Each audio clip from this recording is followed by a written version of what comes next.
Hi friends, எல்லாருக்கும் வணக்கம். இந்த வீடியோ பற்றியில் 20 கொஸ்டின் பார்க்க போகிறோம். ஸோ அதனால் எந்த இடத்தையும் தனித்தனியே பார்க்காம வீடியோ தொடச்சா பாருங்கள். இதற்கு முன்னாடி 2 வீடியோ 20 கொஸ்டினாக அப்டேட் பண்ணியிருக்கோம். அந்த வீடியோட லிங்க் இந்த வீடியோ டிஸ்கிரிப்ஷனில் அப்டேட் பண்ணியிருக்கேன், பாருங்கள். ஓகே ஃப்ரெண்ட்ஸ், எந்த இடத்தையும் தனித்தனியே பார்க்காம வீடியோ தொடச்சா பாருங்கள். வீடியோக்குள்ள போயிடலாம். சீலை என்பதன் பொருள். பஞ்சு முட்டாய் சீலை கட்டி. சீலை என்பதன் பொருள் பார்த்தீங்கன்னா புடவை. ஆப்ஷன் சி தான் சரியான விடை. 7ஆம் வகுப்பு 3வது பருவம் பக்கம் 5ல் இருக்கு பாருங்க. தற்போது தமிழ்நாட்டில் உள்ள மாவட்டங்களின் எண்ணிக்கை. தமிழ்நாட்டில் உள்ள மாவட்டங்களின் எண்ணிக்கை 38. ஆப்ஷன் சி சரியான விடை. வரலாற்றில் சிறந்த சொற்பொழிவுகளில் ஒன்றான எனக்கு ஒரு கனவு இருக்கிறது என்று கூறியது.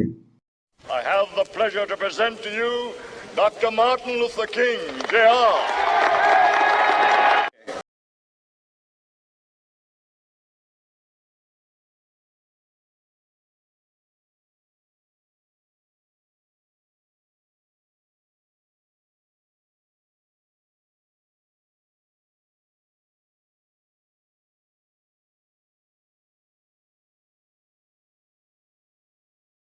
சரியான விடை மார்ட்டின் லூதர் கிங். வரலாற்றில் சிறந்த சொற்பொழிவுகளில் ஒன்றான எனக்கு ஒரு கனவு இருக்கிறது என்று கூறியது Martin Luther king. Option C சரியான விடை. அச்சமில்லை அச்சமில்லை பாடல் வரிகளின் ஆசிரியர் யார்? அச்சமில்லை அச்சமில்லை அச்சம் என்பதில்லையே, உச்சி மீது வானிடிந்து வீழுகின்ற போதிலும் அச்சமில்லை அச்சமில்லை அச்சம் என்பதில்லையே. அச்சமில்லை அச்சமில்லை அப்படிங்கிற பாரதியார் பாட்டை இன்னைக்கு ஹிந்திலையும் அச்சமில்லை அச்சமில்லைன்னு தான் ஒலிக்குது, தெலுங்குலையும் அச்சமில்லை அச்சமில்லைன்னு தான் ஒலிக்குது, உலகமெங்கும் அந்த பாரதியார் பாடல் தான் ஒலிக்குது. அச்சமில்லை அச்சமில்லை பாடல் வரிகளின் ஆசிரியர் மகாகவி பாரதியார். ஆப்ஷன் சி சரியான விடை.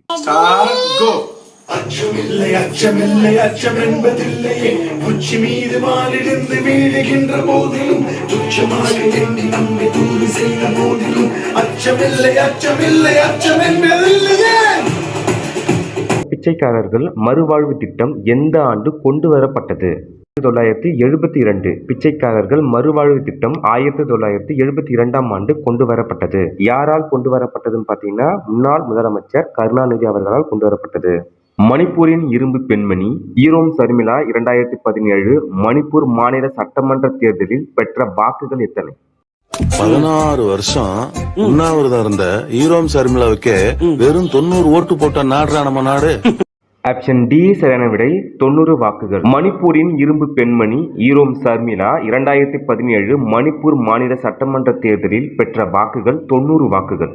ஆப்ஷன் டி சரியான விடை. இந்த தேசிய குழந்தைகள் தினம் எப்போது கொண்டாடப்படுகிறது?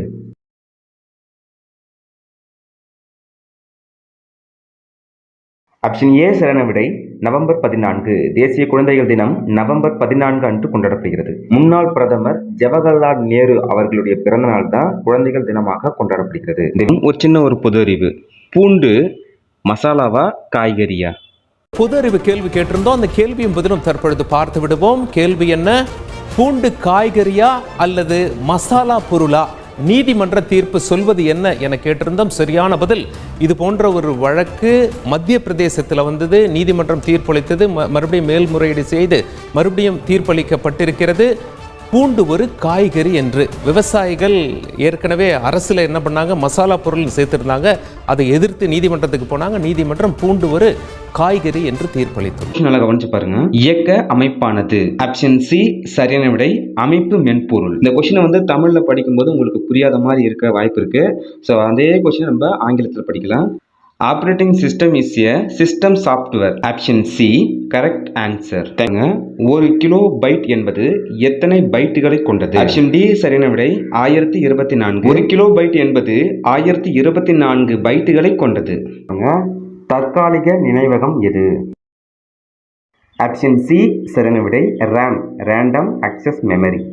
அனைவருக்கும் வணக்கம். இந்த கொஸ்டின் நல்லா கவனிச்சு பாருங்க. மெட்ராஸ் ஹைகோர்ட் எக்ஸாம்ல கேட்ட கொஸ்டின். குறுகிய நாள் கொண்ட கிரகத்தின் பெயர் என்ன?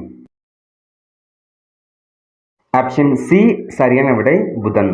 எக்ஸ் என்பவர் ஒய் என்பவரின் மகனின் மகனுடைய சகோதரன் எனில் எக்ஸ் ஒய்யுடன் எப்படி தொடர்புடையவர்? இந்த கொஸ்டினை ஒரு 2 வாட்டி படிச்சுட்டு கொஞ்சம் யோசிச்சிங்க அப்படின்னா ஆன்சர் என்ன வரும் பார்த்தீங்கன்னா பேரன். ஆப்ஷன் சி சரியான விடை. ABCD சீட்டு விளையாடுகின்றனர். நல்லா கவனிச்சிங்க. ஏ மற்றும் பி இருவரும் கூட்டணிகள். டி வடக்கு நோக்கி இருக்கிறார், ஏ மேற்கு நோக்கி இருக்கிறார் எனில் தெற்கு நோக்கி இருப்பவர் யார்? இந்த கொஸ்டினை நீங்கள் ஒரு டைம் படித்தாலே உங்களுக்கு ஆன்சர் வந்துடும். ஆப்ஷன் பியில் இருக்க சி த ஆன்சர். சுனாமி என்பது எந்த மொழியில் உள்ள சொல்? ஆப்ஷன் சி சரியான விடை, ஜப்பானிய சொல்.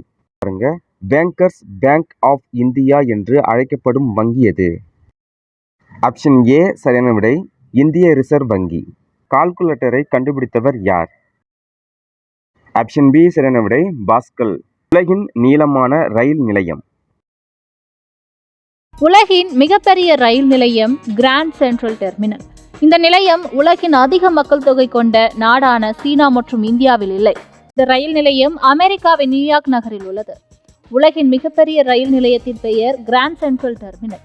இந்த நிலையம் 1901 1903 வரை கட்டப்பட்டது. இந்த நிலையத்தின் கட்டுமானத்தின் பின்னணியில் உள்ள ஒரு சுவாரஸ்யமான கதை என்னவென்றால், அந்த நேரத்தில் பென்சில்வேனியாவின் ரயில் நிலையத்துடன் போட்டியிடும் வகையில் இது வடிவமைக்கப்பட்டுள்ளது. கனரக இயந்திரங்கள் இல்லாத காலத்தில் கட்டப்பட்ட இந்த மிகப்பெரிய ரயில் நிலையத்தை உருவாக்க 2 ஆண்டுகளுக்கு மேல் ஆனது எனவும் கூறுகின்றனர். உலகின் நீளமான ரயில் நிலையம் நியூயார்க்கில் உள்ளது. ஆப்ஷன் ஏ சரியான விடை. இந்த ரயில் நிலையத்தில் ஒரே நேரத்தில் 44 ரயில்கள் நின்று செல்லும் அளவுக்கு வடிவமைக்கப்பட்டிருக்கு. கவனிச்சு பாருங்க. ரத்தம் உறைவதற்கு உதவும் வைட்டமின்? ஆப்ஷன் டி சரியான விடை, வைட்டமின் கே. கவுந்தியடிகள் எந்த மதத்தை சார்ந்த துறவி? சிலப்பதிகாரம் தமிழில் எழுதப்பட்ட 5 பெருங்காப்பியங்களில் ஒன்று. கண்ணகி, கோவலன், தலைவி, தலைவன் ஆவார். சமணத் துறவியான கவுந்தியடிகள் கோவலனும் கண்ணகியும் மதுரைக்கு பயணப்பட்ட போது அவர்களுக்கு சிறந்த வழிகாட்டியாகவும் வழித்துணையாகவும் உடன் சென்றவராவார். கற்பிற் சிறந்தவளான கண்ணகி பொய்க் குற்றச்சாட்டினால் மரண தண்டனைக்கு உட்பட்ட தனது கணவனின் குற்றமற்ற தன்மையை பாண்டிய அரசன் நெடுஞ்செழியனிடம் வாதித்து நிரூபித்தாள். தன் பிழை கண்டு வேதனையடைந்த பாண்டியனும் அவரது மனைவியுமான கோப்பெருந்தேவியும் அவ்விடத்திலேயே உயிர் துறந்தனர். கோபம் அடங்காத கண்ணகி மதுரை நகரையும் தன் கற்பின் வலிமையால் எரித்தாள். கவுந்தியடிகள் இத்துயரச் செயல்களுக்கும் தமக்கும் தொடர்புண்டு என்று எண்ணி வருந்துகிறார். அவருக்கு தாங்கவேலா மனவேதனை ஏற்படுகிறது. ஆகவே சமண சமய கொள்கைப்படி உண்ணா நோன்பிருந்து உயிர் விடுகிறார். கவுந்தியடிகள் சமண துறவி. ஆப்ஷன் ஏ சரியான விடை. இந்த காணொலி பதிவு கண்டிப்பாக உங்களுக்கு பயனுள்ளதாக இருக்கும்னு நினைக்கிறேன். அடுத்த காணொலி பதிவில் சந்திப்போம். நன்றி, வணக்கம்.